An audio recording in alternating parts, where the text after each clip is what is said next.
আসানসোলের প্রাক্তন কাউন্সিলরের ছেলে তাসসিন অর্থাৎ তাসসিনের বিরুদ্ধে এবার কোটি কোটি টাকার চিটফান্ডের প্রতারণার অভিযোগ উঠল। অভিযোগ টাকা চাইতে গেলেই মহিলাদের মারধর করা হয়, হেনস্থা করা হয়, এমনই কিন্তু অভিযোগ উঠছে। দেখাবো।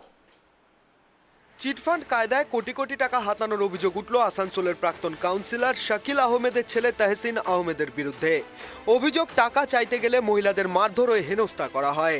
ঘটনার প্রতিবাদে প্রতারিত কয়েক হাজার মানুষ অভিযুক্তদের বাড়ি ঘেরাও করে তীব্র বিক্ষোভ দেখান। এদিনই আসানসোল উত্তর থানায় শাকিল ও তাহসিনের বিরুদ্ধে লিখিত অভিযোগ দায়ের করা হয়েছে। অভিযোগপত্রে বলা হয়েছে শাকিল ও তাহসান ধন সম্পদের লোভ দেখিয়ে মানুষের সঙ্গে প্রতারণা করেছেন। সূত্রের খবর, প্রথমে বামফ্রন্টের কাউন্সিলর ছিলেন শাকিল, পরে তিনি তৃণমূল কংগ্রেসে যোগ দেন। আসানসোল রেলপাড়ার বাসিন্দারা তাকে মাস্টার নামে চেনে। প্রতারিতদের অভিযোগ, এই টাকার মাধ্যমে বিলাসবহুল অট্টালিকা ও অফিস তৈরি হয়েছে। অভিযোগ, তাহসিন সামাজিক মাধ্যমে বিভিন্ন বাম্পার অফার প্রচার করতেন। উদাহরণস্বরূপ বলা যায়, 1 লাখ টাকা দিলে মাসে 12 থেকে 15,000 টাকা করে 20 মাসে দেওয়া হবে। টাকা শেয়ার মার্কেটে বিনিয়োগ করা হবে বলে ভুয়ো প্রতিশ্রুতি দেওয়া হতো। বহু মানুষ প্রথমে টাকা পেয়ে আরও বেশি করে বিনিয়োগ করতে থাকেন।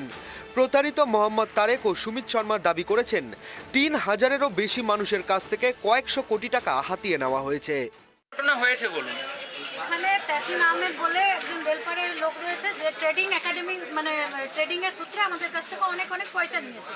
15% পার মান্থ সুদ হিসেবে ওরা পয়সা আমাদেরকে রিটার্ন দিচ্ছে। 5% ক্যাপিটাল, হ্যাঁ 5% ক্যাপিটাল দিয়ে, ঠিক আছে।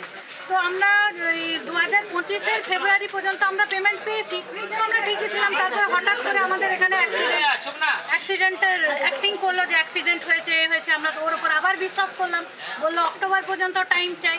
অক্টোবর পর্যন্ত আমরা টাইম দিলাম। তারপরে আমরা ঘরে আসলাম, ঘরে বললাম, তখন বলছে যে আমরা যে পুঁজিটা দিয়েছি সেটা ছাড়া দিতে পারবো না।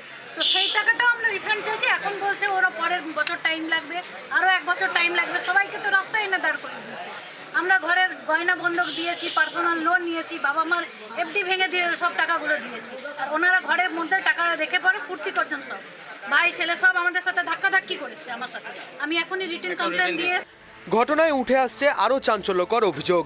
তৃণমূল কংগ্রেস নেতা ও তার ছেলের বিরুদ্ধে 350 কোটি টাকার আর্থিক প্রতারণার অভিযোগ জমা করা হলেও আসানসোল উত্তর থানার পুলিশ প্রশাসন তাদের গ্রেপ্তার করেনি বলে দাবি আসানসোল দক্ষিণ বিধানসভার বিজেপি বিধায়ক অগ্নিমিত্রা পালের।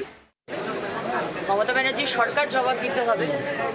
আজকে সারা পশ্চিমবঙ্গের বুকে আমরা সারদা দেখেছিলাম, রোজভ্যালি দেখেছি, আজকে আমাদের ছোট্ট শহর আসানসোলও দেখলাম প্রায় 350 কোটি টাকার সাধারণ মানুষের টাকা চুরি করে তৃণমূল নেতা এবং তার ছেলে ঠকিয়েছে।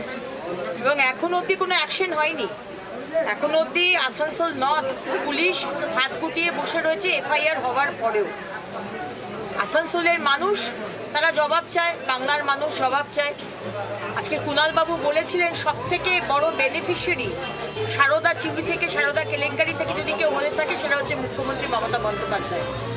তো আজকে মমতা ব্যানার্জি, আপনি জবাব দেবেন আসানসোলের মানুষকে, এবং তৃণমূল মানেই যে চোর সেটা আবার করে।